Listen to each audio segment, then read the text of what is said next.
জন্মদিনে পায়েস খেতে গিয়ে মুখটাই পুড়ে গেল আমার। সো হ্যালো গাইস, কেমন আছো তোমরা সবাই? আশা করি সবাই খুব ভালো আছো।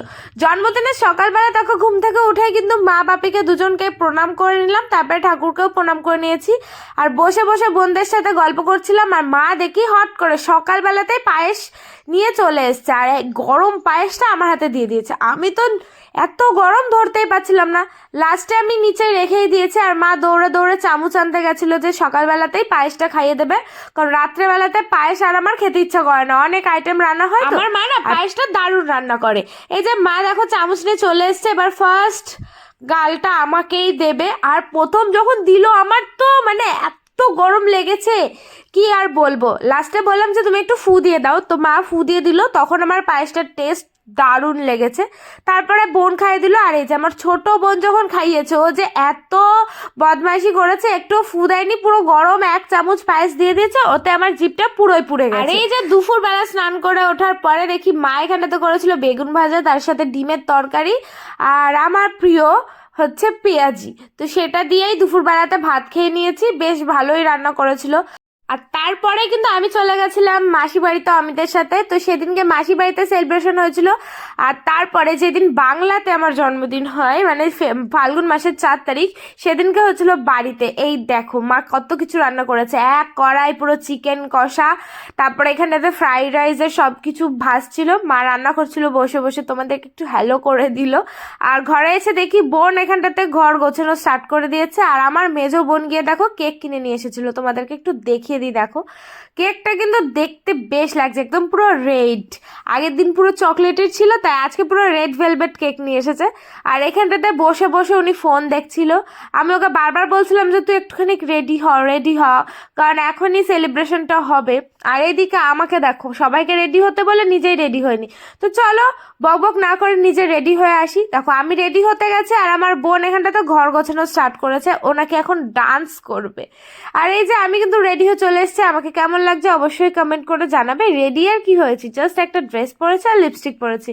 আর মাকে খুব সুন্দর করে সাজতে বলেছিলাম, মা দেখো আমার দেওয়া শাড়িটা পরেছে। মাকে কেমন লাগছে তোমরা কিন্তু অবশ্যই কমেন্ট করে জানাবে, ঠিক আছে? আর এই দেখো আমার বোনও কিন্তু রেডি হয়ে চলে এসছে, ও জাস্ট একটু লিপস্টিকই পরেছে। আর এই যে মিষ্টিগুলো এখন ঢালা হচ্ছে, কারণ আমাকে যখন আশীর্বাদ করবে তখন একটু একটু করে মিষ্টি খাওয়াবে। আর এই দেখো আমার মাকে কি দারুণ লাগছে, তাই না? আর মাকে বললাম একটু ঘোমটা দিয়ে দাঁড়াও, আমি তো ভিডিও করছিলাম, মা ভেবেছে মনে হয় আমি ফটো তুলছিলাম। আর তারপরেই তো আমি বসে পড়েছি, অপেক্ষা করছিলাম তোমাদের দাদা ভাই কখন আসবে। ওকে আসতে বলেছি প্রায় 1 ঘন্টা ধরে, ও আমাকে শুধু বসিয়ে রেখেছে। ওর জন্য তো আমি কেক মিষ্টি সব কিছু নিয়ে বসেছিলাম, সবাই ওর জন্য বসেছিল। ও আসবে তারপরে আমি কেকটা কাটবো। আর এই যে তোমাদের দাদাভাই চলে এসছে, তাই মা এখানটাতে ক্যাডবেরি নিয়েও চলে এসছে, জলটা নিয়েও চলে এসছে। তারপরে এখন আমি দেখি কি বোন মোমবাতি আনতেই ভুলে গেছে, তাই আর কি করব, বাড়িতে যে মোমবাতি ছিল ওই মোমবাতিটাই দিয়ে দিয়েছি, ওটাই ধরাবো। ওর একটু নাকি খেয়াল নেই মোমবাতি আনার কথা। এবার মা আমাকে আশীর্বাদ করা শুরু করে দিয়েছে। ফার্স্টে চন্দনের টিপ পরিয়ে দিল, আর তারপরেই মা আমাকে একটুখানি বরণ করলো।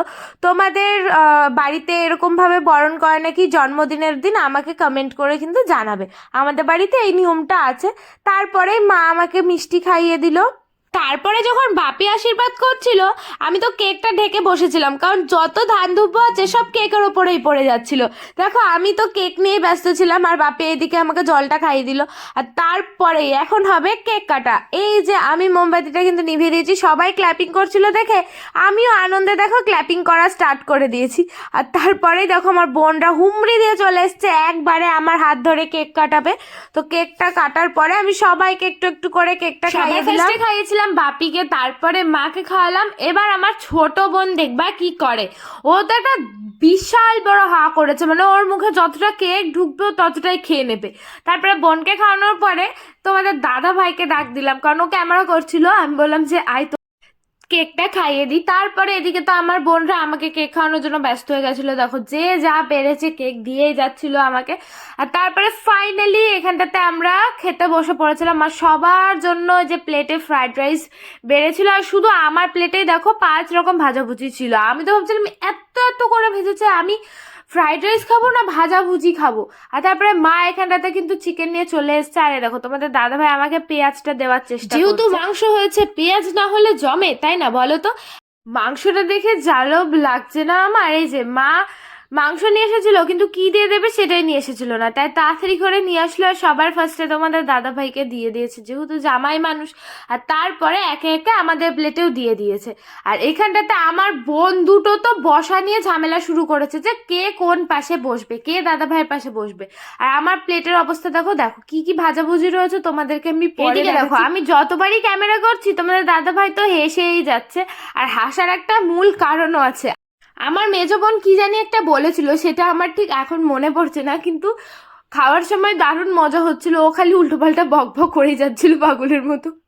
আর এই যে ভাজাভুজির মধ্যে ছিল গাজর ভাজা, আলু ভাজা, বেগুন ভাজা, শিম ভাজা, আর ছিল কলা ভাজা। তো আমি তো একা এত ভাজাভুজি খেতে পারবো না, তাই সবাইকে ভাগ করে দিয়ে দিয়েছিলাম। আর তারপরে এই যে এখন এই রাইসটা দিয়ে আর চিকেনটা দিয়ে খেয়ে দেখবো যে কেমন রান্না হয়েছে, কারণ আমি তো এখনো খেয়ে দেখিনি কেমন হয়েছে। ফার্স্টে চিকেনটা খেলাম, চিকেনটা তো জাস্ট অসাধারণ খেতে হয়েছিল। আমি তাই তোমাদের দাদা ভাইকে একটুখানি চিকেন লেগ পিসটা খেতে বললাম যে তুই একটুখানি খা, খেয়ে দেখ কেমন হয়েছে, মানে ওকে একটুখানি খাইয়ে দিয়েছিলাম।